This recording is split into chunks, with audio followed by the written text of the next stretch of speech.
दौसा जिला बांदीकुई विधानसभा क्षेत्र में करनावर गांव में मेरे बाबा श्याम विराजमान है। सामला जी के नाम से जाने जाते हैं। मेरे बाबा श्याम की महिमा बड़ी भारी है और सभी भक्तों की मनोकामना मेरे बाबा के दरबार में, श्री सामला जी के दरबार में सभी भक्तजन बड़ी आस्था से, बड़े भाव से बाबा के दरबार में आते हैं और हाजिरी लगाते हैं और मेरे बाबा श्याम उनकी सभी मनोकामना पूर्ण करते हैं।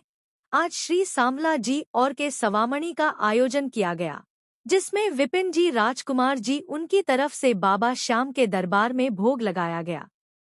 सुख शांति बने रहे और बाबा श्याम की कृपा इसी तरह सभी भक्तों के ऊपर बनी रहे, यह बाबा श्याम से उन्होंने मांगा।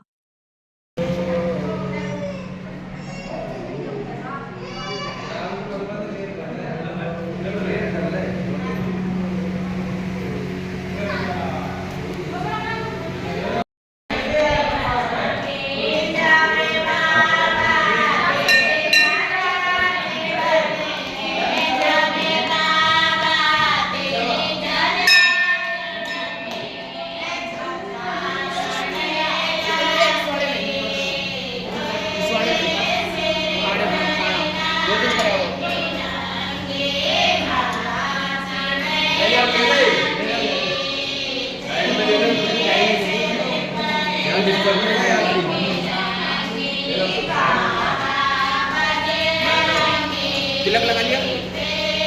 नहीं लगाया महाराज। हाँ